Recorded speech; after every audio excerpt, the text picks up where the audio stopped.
It's the Weekly Wrap with your host, broadcasting legend Bruce Wolf, and his trusty sidekick, comedian Tim Slagle. And now, without further ado, Bruce Wolf.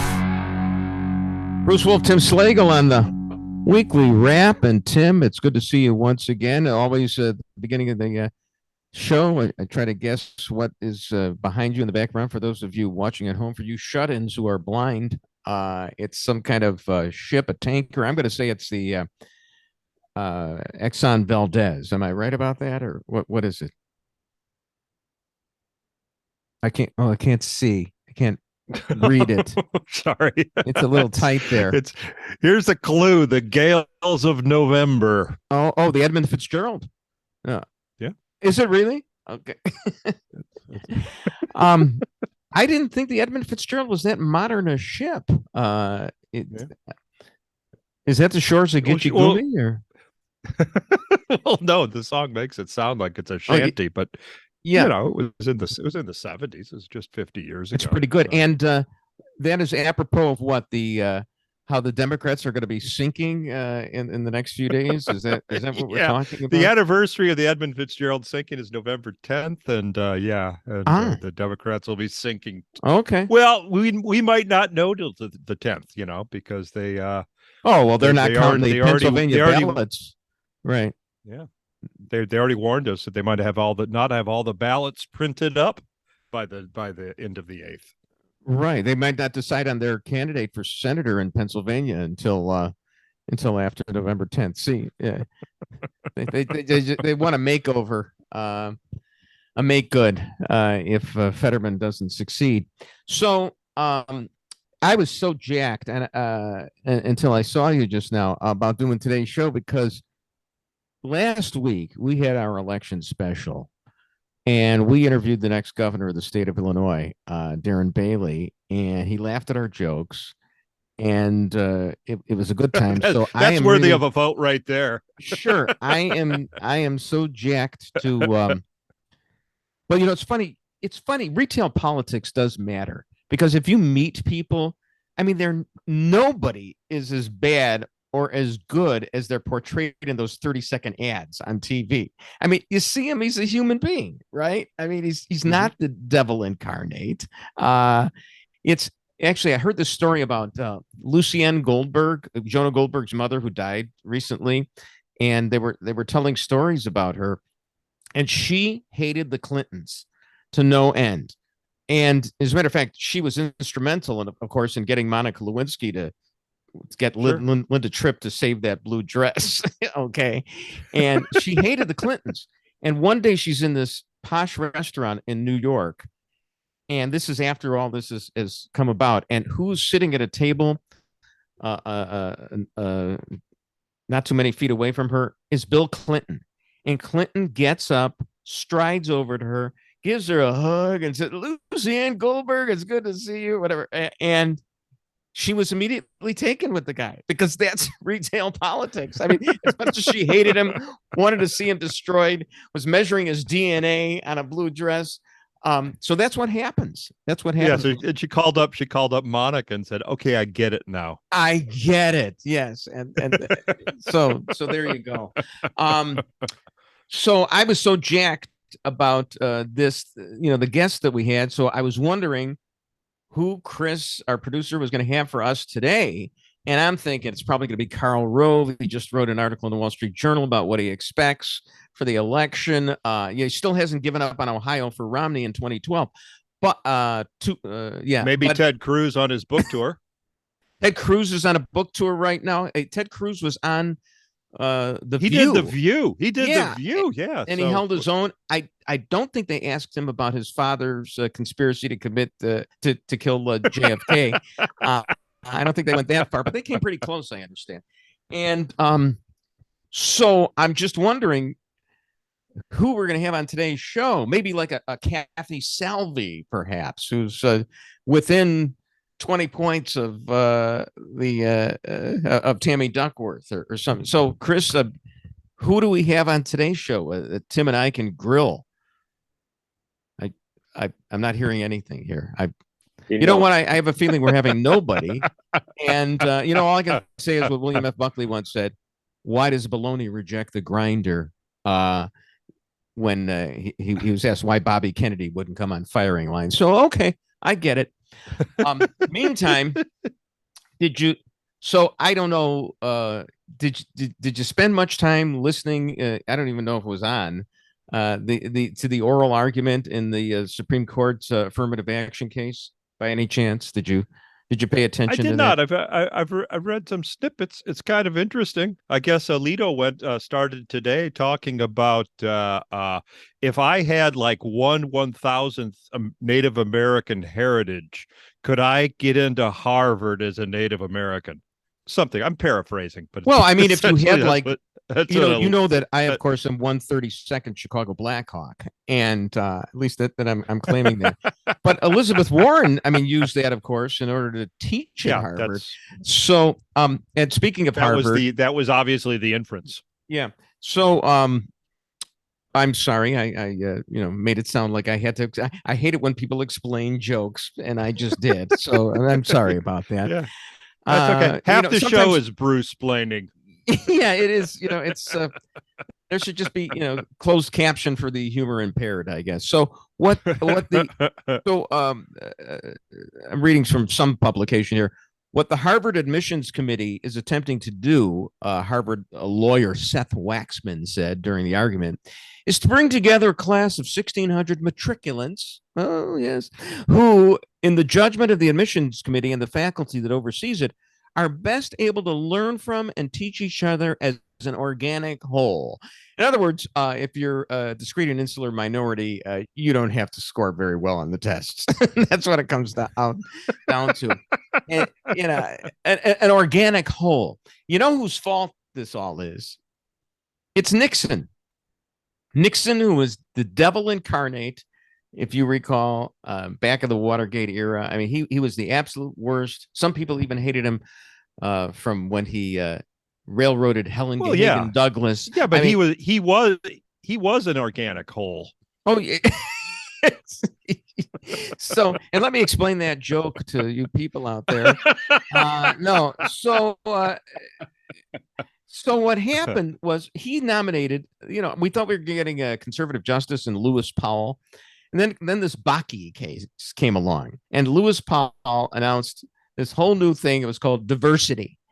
Affirmative action sounded good in principle. You want to help discrete and insular minorities with some preferential treatment, all other things being equal, qualifications for school or a job. But no. Paul said race itself is a qualification because that will enhance diversity, and that will help, of course, everybody learn from and teach each other as an organic whole. So, and of course, that's racist. And that's the original sin of affirmative action. And then you get handy dandy Sandy O'Connor, as I used to call her, or Sandy Baby, as John Riggins, then the running back for the then Washington Redskins, said. And she announced in 2003, well, we're going to have affirmative action for another 25 years. And so, as somebody mentioned, it's 20, because this is gone. It's bye-bye. It's like Roe versus Wade. Bang, bang, bang, zoom. I mean, you could tell by the tenor of the questions. And, sometimes when appellate courts ask questions, they're looking for a way to side with you. But they didn't do that in the Dobbs abortion case. They're not doing it here. They were out for blood. And affirmative action is going to be history. Yay! Yeah, you've got Alito making Elizabeth Warren jokes. You've got Clarence Thomas saying, "What is diversity? You've been talking about it all morning. I have no idea what it means." Right. So, somebody wrote, Harvard's admissions office systematically downgraded Asian applicants' personality score, consistently rating them lower on traits like courage, kindness, likability, and being widely respected. I mean, it sounds like Harvard is afraid of the yellow peril. I mean, that is totally racist to downgrade, and they had to downgrade the Asians on that because their actual raw test scores were so much higher. The irony of that is a lot of the Asians are over here because they flunked their homeland personality social rating. Exactly. So then, asked by Justice Roberts if he'd had any objection to schools taking into consideration an application essay about the student confronting racial discrimination. One of these lawyers said, absolutely not. One of the lawyers challenging affirmative action. It would prevent underrepresented minority candidates who have not suffered significant racial discrimination from free riding on the experience of those who have. So, I mean, you could write an essay showing that you have been discriminated against because, you know, you're impoverished and maybe your race comes into play because of that. And then maybe you can get into Harvard. But here's one of the problems. No minority students at Harvard are impoverished. They're all privileged minority students. You're not seeing kids from Englewood and Lawndale and Chicago at Harvard. They actually tried that for a second, and they couldn't stomach that. So you've got, you know, I don't know, Nigerians, real smart people, and they're writing on this. So I can't wait to see the essay. That they have suffered discrimination when they're as privileged as anyone else. So it's kind of fun. I think that's what matriculant means, actually. It means right. A child of wealthy parents. Yeah, probably if you could, come up with the word matriculant. Anyway, so that's going to go by the boards, and along with their rowing team. No one's going to want to be on the rowing team if it's not going to get you under the wire. Oh, there you go. There you go. Yeah, the rowing team. Of course. I thought that there was the crew team. I'm sorry, the crew team. The crew team, whatever. I'm only somebody who knows the word matriculant understands the difference between rowing and crew. All right, Bruce Wolf and Tim Slagle on the weekly wrap.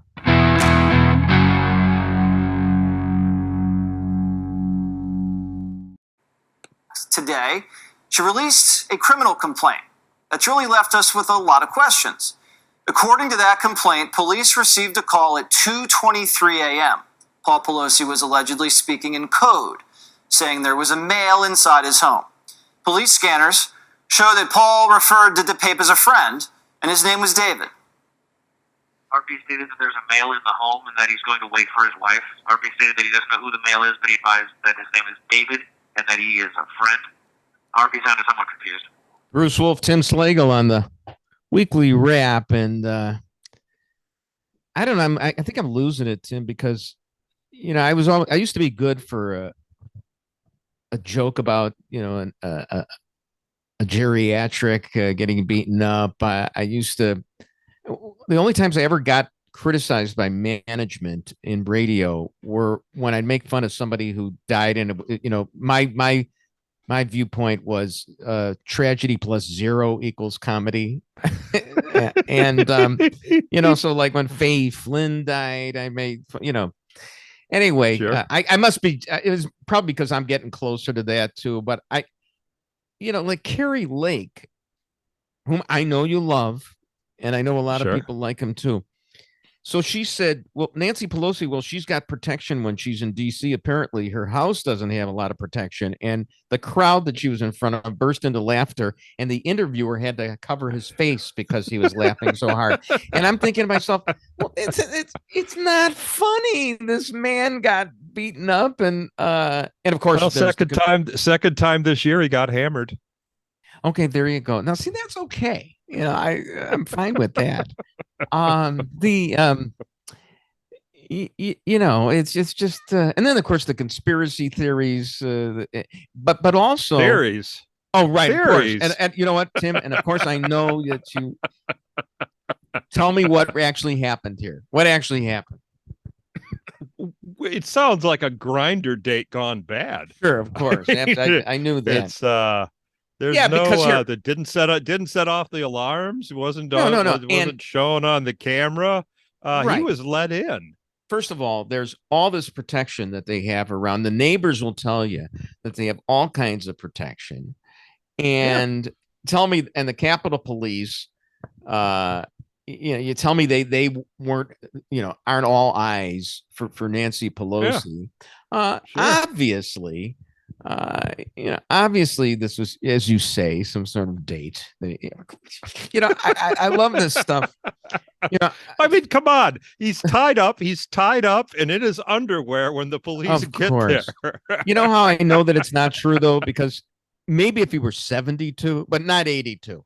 Okay, I mean, God bless him if he could do that at 82. But Well, thank the Pfizer Corporation for that ability.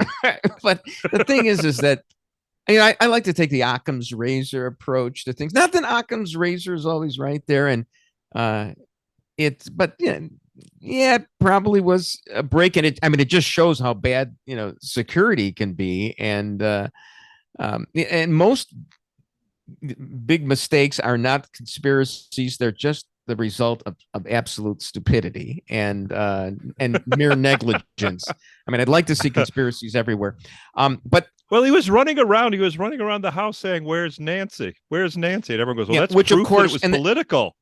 Well, right, and of course Biden, always wanted to leap on this. It shows that's exactly what the January 6th protesters were saying. So obviously, there's a causal nexus between January 6th and this attack. Sure. But there is but he would have also been saying, "Where's Nancy?" if Paul had promised him a threesome.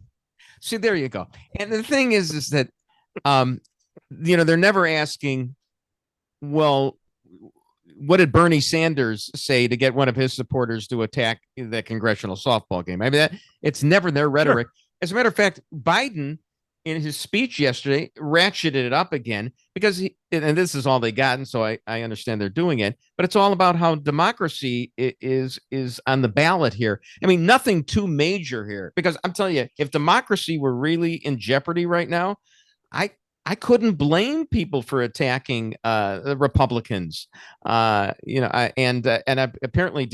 Darren Bailey was there was a threat against him the other day, and that guy doesn't even have a chance to win. So yeah, that was interesting to me, is that Bailey gets a death threat so serious that that the guy had to be arrested. Yeah, and yet it's just local news. That's it. I will say this. I mean, I saw my ex-partner Dan Proft saying, where's the left on this one? And yeah, it was reported by every single TV station in Chicago and the Tribune, and I think the Sun-Times too. So, yeah, I mean, well, I guess in Chicago. Yeah, I you raise an interesting point about whether it could make national news or not. I mean, the problem is everything I've seen about Bailey, and and we like him, and we did the biggest suck up interview with him last week imaginable. So I don't know how much more we can prove that. But the thing about him is, I'm looking at all the stories about this, and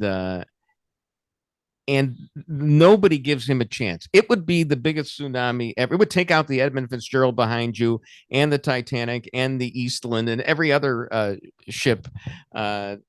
Because it's just that he's at best like 9 points behind right now. So maybe that's the reason that you don't hear about this nationally. But yeah, it was certainly something to take seriously. I just read an article in I think it was the Hollywood Reporter, about the mayoral candidate there, and apparently the Republican that's running, he switched to a Democrat. He has a history of being a Republican. The Republican is this in L.A. you're talking about? Yeah, this is in L.A. Everybody supports him, but nobody wants to admit it. Of course, absolutely. I that's so. I kind of think you might have the same thing going on in Illinois right now. Too. Oh well. I think that 9 points is a lot tighter. It's interesting. It would be nice if we saw a Trafalgar poll on this, because that guy's the most accurate, weird as he looks. This is the first that you've come aboard saying that there's a chance for Darren. Before that, you were with me that, we should have nominated that Aurora mayor whose last name escapes me right now. And that's how memorable he was. But I was in favor of him. There was also a death threat on the gubernatorial candidate in New York. I speaking of names escaping me, the Republican Lee Zeldin. There, some guy Lee Zeldin. Yeah, Zeldin. Well, some guy what came up to him Richard with like Irvin. brass knuckles, yeah, with spikes on him, and like went right for the jugular. That happened a few months ago. I mean, and they let him right out of prison right away because there's no cash bail in New York. I don't, not sure if that's the exact reason, but that's what he's running at. No, they wanted to give him a do-over. That's what that was. Right. No, but Zeldin is very close in New York. There's a lot of close races there. It doesn't look like Bailey really has a chance. Now, the thing is and Michael Brendan Doherty said this very well in National Review, and I think others have mentioned this before as well. It really comes down to that this is the COVID election, and this is payback time. And it's payback time for the schools being closed. I mean, I was questioning why aren't we seeing advertising against Pritzker because of this, and maybe because you don't need it, because these suburban women, Wall Street Journal reporting the other day, I mean, suburban women are irate. They are going Republican. It helps that Trump isn't on the ballot. But they can't stand what happened with the schools, and it's all about COVID, and everything is downstream of COVID, including crime and inflation, of course. So all these things stem from the draconian measures by guys like Pritzker. Now, he may have been able to spend his way to victory on himself, on getting Bailey nominated as opposed to a moderate Republican. And I also saw something where Richard Irvin. That's Richard Irvin. That's I actually mentioned this before, but you were so much caught up in your reverie, you didn't hear me. I just read it. That's all right. You're entitled to your reveries. No, there was a story in the Tribune about how Pritzker is circumventing the campaign finance laws by supporting judges through a trust fund that he has. So I was happy that the Tribune actually did something anti Pritzker like that. So, they're not totally in the hands of the leftist vulture capitalists that took over the Tribune. So finally, in this segment, I thought this was really funny.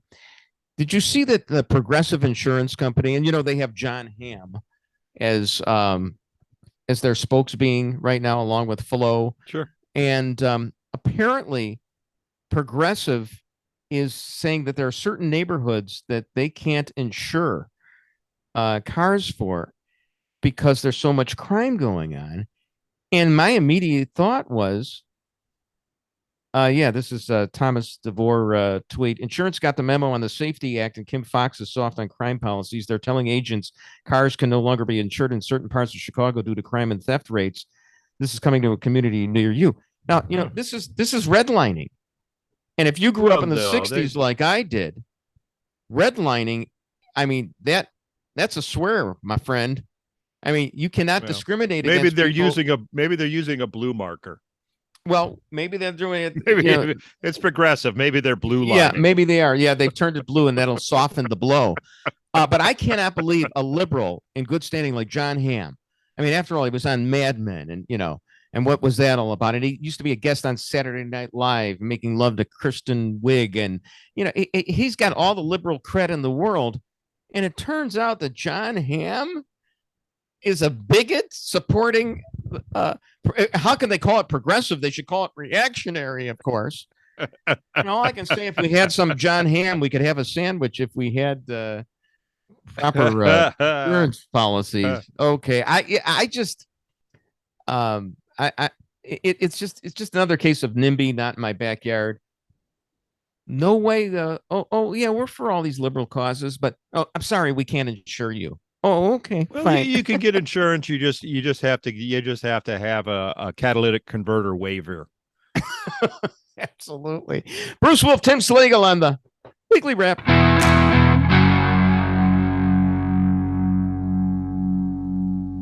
I'm Gladys Sicknick. I'm the mother of Brian Sicknick, the Capitol Police officer who died defending our country on January 6th. Carrie Lake is very dangerous for our country. She saw what happened on January 6th and continues to spread a big lie. And we're going to have more violence because people believe whatever she says. It's very dire for our democracy, for our country, with candidates like Carrie Lake. My son died because of people like Carrie Lake. Bruce Wolf, Tim Slagle on the Weekly Wrap. And I guess I have to explain this a little bit. So that ad is Officer Sicknick's mother. Officer Sicknick is the police officer who had a stroke after January 6th, and that's his mother saying that I guess Carrie Lake killed her son. Well, Carrie Lake's a bit of a fire extinguisher. Okay. Well, let's put it this way. I think Carrie Lake wouldn't have hesitated to be there with bear spray to put in Officer Sicknick's face. Here's the thing. And I think I'm the reasonable person on this whole thing. Because we were talking about Biden blaming January 6th for Paul Pelosi's attacker. I don't make that causal nexus. I think Paul Pelosi's attacker is an absolute nutcase. So I'm not going to blame January 6th for that. Also, he apparently lived in a tent with a BLM banner. And oh my gosh, yeah, he lived in a nudist colony. He makes hemp jewelry. Lives in Berkeley, right? Yeah, your typical MAGA Republican. It's almost like that Jussie Smollett is about as typical as Jussie. But anyway, here's the thing about Carrie Lake, though, and Carrie Lake once again very smooth. Although Saturday Night Live has shown she was in soft focus as usual. Apparently, no, she was. Yeah, that's the Barbara Walters gel that they put on the right. lens there. So she was asked about this, and she very calmly said, well, I'm a mother, and I understand when it's terrible that her son died, but I wasn't part of this, and in any event, the coroner said that he died from natural causes. But here's the problem. The case against the January 6th rioters was overstated, of course, because he wasn't hit with a fire extinguisher, and they went with that for quite a while. So it was overstated. But then I think it may have been understated because the guy did have a stroke within hours of January 6th. He may have been sprayed with bear spray. There are experts, and I'll give you 28 days to respond with your own experts, Tim. Be glad. I'll give you leave of court to do that. But there are neurologists who will say, an event like this could trigger something. Maybe he had underlying causes as well. But it's not a stretch to say,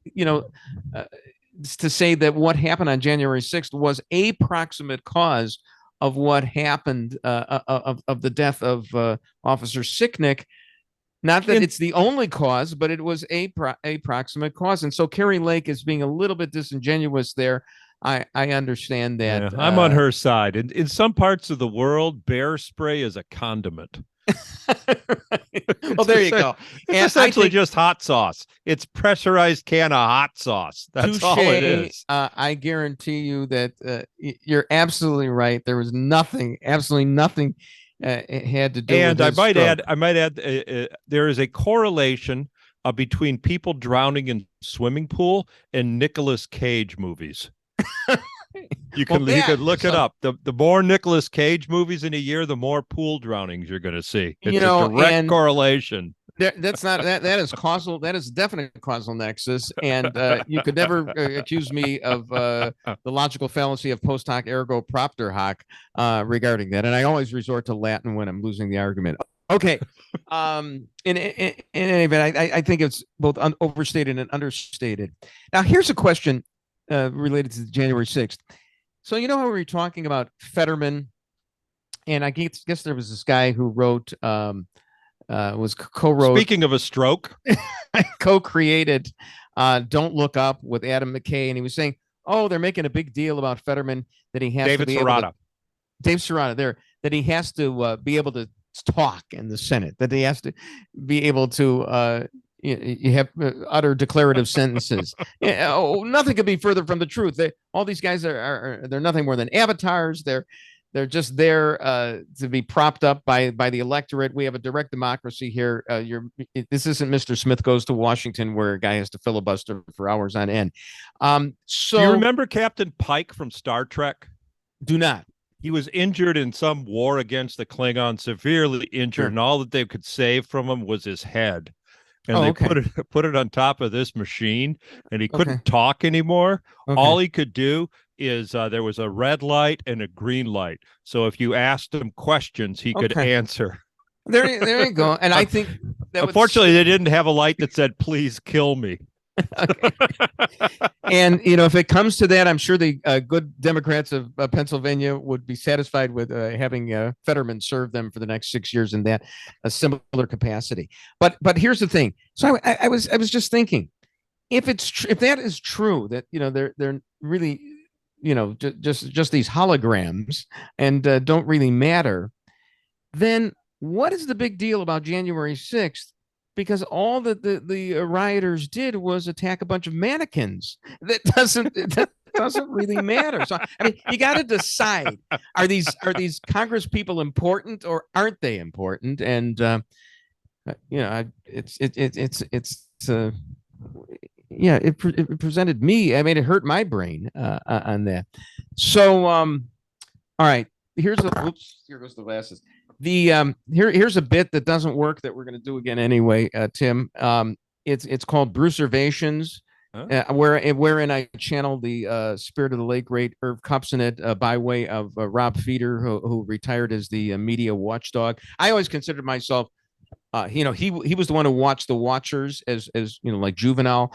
I consider myself to be juvenile in that I watched the Watcher of the Watchers. Very meta. That is, I watched Rob Feeder. So, Brucervations, Cujos, as Michael Jordan would say, to the late Rob Feeder, who, despite retiring from the media watchdog business, tweeted congratulations to himself for having had the scoop du jour when he said ESPN Radio was going to get the Bears games next year.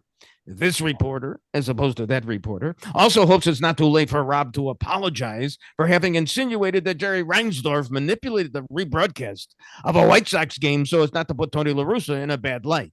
What actually apparently happened is some New Jersey technician made a bad edit. Swallow. Stefan Holt, NBC5 news anchor, was on the WLS radio Steve Cochran show to talk about how people really need to get their sleep. And when NBC gives up an hour of prime time and forces Channel 5 to do a 9 p.m. news to fill time, you can bet that many Channel 5 viewers will be asleep by the time the once semi-vaunted 10 p.m. news comes on. Roll over Floyd Kelber. Tell Harry Volkman the news. And now it's time for a report from Puppy Dog Bulldog Drummond. Hi, Bruce Irv. We are live just outside of 190 North State, where Cheryl Burton is celebrating 30 years at ABC this week as in her words, journalist, in our words, someone who reads a teleprompter. When reached for comment about her historic milestone, Marchie and Greco stated, "Damn Jim Rose and his libido," and added, "But to be honest, she was really, really great around a pair of pom-poms." Irv, back to you.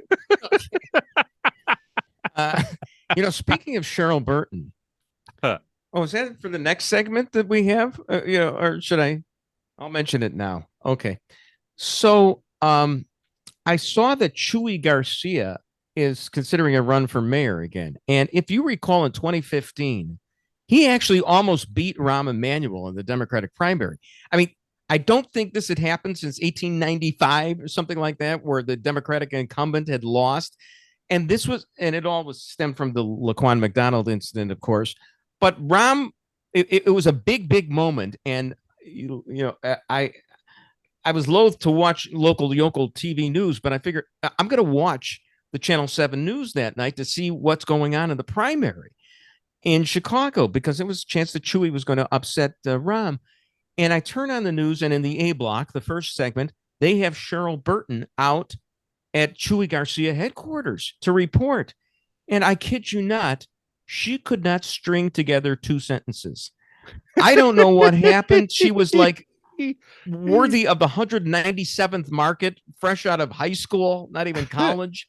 It was an embarrassment. Now, I know sometimes what happens is a reporter will have his or her earpiece in, and there's this phenomenon called mix minus, I believe, where you hear yourself within a half a second, and you just got to take the earpiece out of your ear and just do a report, because you can't possibly speak while you're listening to yourself a half a second later. I don't even think that happened, but assuming that it did, if she were a professional, she'd just yank the earpiece out of her ear. And all I could think of was that Ron Majors was sitting there back in the studio with his eyes firmly rolled up, into the top layers of his skull over that. And now she's got a chance at redemption. because Chuy Garcia may be running for mayor. And I say, send her out there to the headquarters of Chuy Garcia during the primary and give her a chance to show Mark Giangreco that she really isn't a ditch. So I'm really glad that she's going to get a shot at that. I'm behind Chuy Garcia because if he gets elected mayor, it'll be historic. It'll be the first time we've ever had a mayor in Chicago named after an ice cream flavor. Was that the Ben and Jerry? Was that the Ben and Jerry? I lost it for Ben and Jerry when I found out that they were actually sold out to Unilever Reliever, which is a European conglomerate, which tries to act like it's progressive. It has all the trappings of it, but it's a European conglomerate. Yeah, translated evil corporation. Sure. We're trying to tell, very woke.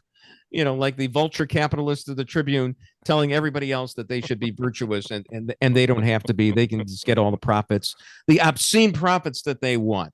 Bruce Wolf and Tim Slagle on the Weekly Wrap.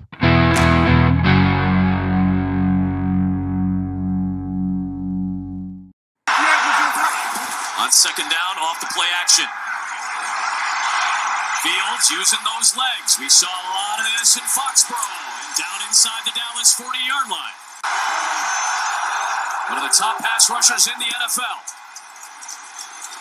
Pressure on Fields, using the legs again and getting a first down again into the red zone. When they got to the tight red zone, they just couldn't get it going. This is the play that got Fields a touchdown last week. He does it again today in Dallas, and the Bears are on the board. Bruce Wolf and Tim Slagle on the Weekly Wrap. And Tim, I know you hate sports, but I promise you I got some good sports after I talk the Bears. We're going to talk cornholing, okay? Which is, I know, your favorite sport. I thought we did that in the first segment. Yeah, I guess you're right. You're right. Well, what goes around comes around. Anyway, so the Bears highlights right there. And here's what I don't understand. So the Bears must be in a rebuilding because they just got rid of the RQs, Roquan Smith and Robert Quinn. So, okay, granted, they're rebuilding. But if they're rebuilding, then why are they designing these plays for Justin Fields to roll out so they can run? And then he has only half the field to deal with, and it's not as complicated. And I understand that, it gets him out of harm's way so that, he could live to see the day that the Bears are actually rebuilt. But he should, if they're rebuilding right now, why not just have him stay in the pocket and see if he can find receivers all over the field and pretend that he's Peyton Manning? But I know you have absolutely no opinion on that. I don't know. It's the Bears. The Bears are like the tollway. It's they're always rebuilding. Oh, I thought that they're sponsored to us by Rod Blagojevich. That was the best. Remember when he had his name across, the super pass lanes, the I-pass lanes, and he had the long name. You didn't want like a short name like Otto Kerner there. You want a nice long name like Rod Blagojevich, who gave that to you. Sure. He provided the I-pass for you. Okay, so the day that he resigned. Yeah, I was on the tollway, and they were taking those signs down. Oh, really? It wasn't more than 5 minutes after he said I quit that they had the ladders up there. Did you ever see? That's hysterical. It's the fastest repair on the tollway ever. Did you see his final press conference? When he had the assembled media, and he was about to go to jail. He was literally going to be taken from the press conference to jail, but he had his final press conference, and he wouldn't let it end. We were playing the Rod Blagojevich, I gave pap smears to all the women of Illinois drinking game, because every 5 minutes he'd come back to the fact, and we provided pap smears to all the women of Illinois. He kept. Unfortunately, they weren't in a doctor's office, however. The best part of that was, I love Chuck Gowdy from Channel 7, but it was probably, and I thought I was a shock jock, but nothing I have ever done rivaled what Chuck Gowdy did. Here he goes up to Patty Blagojevich after this press conference, and her husband's about to go to jail for, at that point, we thought, 14 years, something like that. And he says to her, "Are you going to stay with him?" And, it's just like, are you kidding me? I could never ask a question like that. But hey, it's the thing that everybody wanted to know. So Cujo's, as MJ would say to Chuck. All right, as promised. So I got this from the Morning Dispatch. I don't really, read them much for the politics, just for the sports stories. Apparently, that there's a cheating scandal going on in the professional cornholing community. Now, you are familiar with cornholing, right? Okay, there you are. Yeah. So it's when you throw those bags of corn into those holes, I guess. And there are revelations. It's sponsored by Bush's Beans. Oh, there you go. Shouldn't it be bean holing? Yeah. So there are revelations that players boil, sand, and hammer or soak their bean bags in vinegar. Yeah, that's a euphemism right there. In pursuit of a lighter, slicker toss. And it's interesting. Didn't we just have the chess scandal recently, where the World Chess Championship? I forgot how they cheated in that one. Then they have like. Was it a hearing aid or something, or a Bluetooth or something like some sort of beads? I think that was beads. Yeah, that's what it was. That were put in your genitals or something and gave you a buzz. No. Close. No, it was a buzz in cornholing. It's another form of cornholing. No, it was a buzz in the posterior. So right. Yeah. So it's all basically all the cheating seems to center on a certain part of the body. I guess so. Anyway. Yeah, so there you go.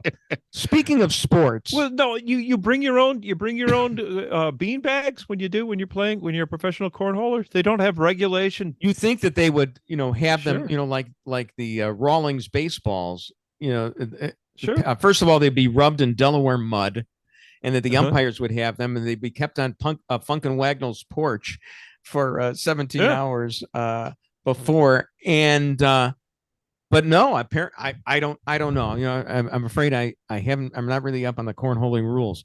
But speaking of sports, so did you see that Herschel Walker apparently said somebody said, well, you're tried to compare him to President Obama, and Herschel Walker said that he is better than President Obama, and I have to say amen to that, because to quote or paraphrase Joseph Stalin, how many division titles did Obama win? Okay, so, but Herschel Walker, said my resume against his resume, I'll put it up any time of the day. Oh, hey, I can tell you one thing. Herschel Walker never violated the Constitution of the United States by issuing executive orders that he knew did not comport with the Constitution. So, I'm glad to see Herschel. Warnock's in a little bit of trouble. Turns out he was paying his nanny out of his campaign funds. I think if there are no more than 3 or 4 more alleged abortions paid for by Walker over the next few days. You don't know what he was paying his nanny for, though. Of course not. Oh, Warnock is a horrible candidate, but it's close. It looks like Walker really has a shot there. So the big controversy is, and I don't see you on Twitter very often, but Twitter is my lifeblood. I figured since Twitter basically knocked me out of broadcasting, Twitter and all the other social media, I may as well mitigate my damages by being on Twitter as much as possible. So I'm on Twitter all the time. And the reaction to Elon Musk taking over Twitter is nothing short of hysteria. I don't know why all these people are leaving. You're still going to get to say what you want to say. I guess they don't want to be offended by the truth. Stories like Hunter Biden's laptop might be relevant. Are they getting rid of their Teslas too? Because they all sold their Priuses and bought Teslas. Well, and for good reason. We just saw that in the tweet there. I think is it M.A. Wright at National Review had a great comment about Twitter. He said, Twitter is a commercial product developed and distributed by very smart, very capable professional engineers whose whole purpose is to destroy your ability to concentrate, distract your attention, steal your data, enslave you to the algorithm, and curate your communications, all while serving you ads and entrusting that your work days, evenings, and family time are invaded by the lowest common denominator drivel on the internet. And to that I say, hear, hear. That's what I love about it. I I'm so addicted to it. It's ridiculous. Brad Thor, the author Brad Thor. Are you familiar with him? Vaguely. Okay, so I mean, he comes up with this spy novel every year, a new spy novel. His protagonist, I think, is named Horvath. I know Brad Thor. He used to come on a radio show all the time, and he's pro Second Amendment. He moved out of Illinois to Tennessee to avoid taxes because you used to read his books before there was Twitter. Did not ever really read them. I once went to lunch with him. He had me go to lunch with him at RL, the posh restaurant, because he was being interviewed by a writer for Chicago Magazine about Chicago, and Brad lunch ripping the city of Chicago and why he was leaving it. And meanwhile, I'm not saying anything except, Brad, are you going to eat that hors d'oeuvre right there? It's getting cold. Can I have some? Sure, Bruce. So I'm eating, and at the end, the writer for Chicago Magazine says, "Well, now you realize, of course, that this is Chicago Magazine.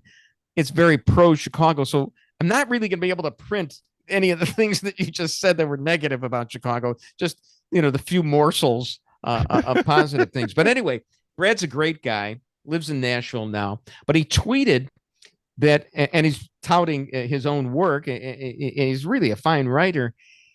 He tweeted that there are studies that show that people who read fiction will gain 23 more months of life. It will actually extend your life if you read fiction. So I figured I responded to that tweet by saying, well, let's see.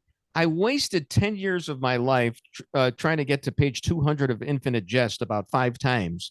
So, but in the aggregate, I only have lost 8 years of my life because I gained 2 of them back by reading the fiction. But yeah, I lost So Brad has responded to that. But I mean, just another illustration. I'm wondering if Twitter has made it impossible for me to read anything more than a tweet thread. It's very possible that's the truth. I'm guessing, though, if you're writing a book a year, you don't have a lot of time to spend on Twitter. Yeah. And if you actually took all the words you put on Twitter over the course of a year, you'd have a book, too. Yeah, I'd have a book, but it'd be, it'd be angry short sentences. Yeah, these random thoughts, and you couldn't get me to read it. That's for sure. I certainly would. But do you read books, Tim? Do you? Somewhat. Somewhat, yeah. They're all. I'm currently working on the books of love, the writings of H.P. Lovecraft. Oh yeah. All right. Well, that's pretty good. Well, I maybe you should stop doing this podcast because you may not get too far into these books anymore. I'm contagious, and I want to apologize ahead of time for any damage. I just found TikTok, so so you won't hear from me for years. Well, I mean, here's the thing. I mean, which is worse, Twitter or TikTok, which is run by the Chinese, by the Chi-Com. So, yeah. All right. Well, we'll see. We'll be on next time we're on. It'll be after the Republican tsunami, and Happy Days will be here again. Once again, thanks so much, Tim. Bruce Wolf, Tim Slagle on the Weekly Wrap.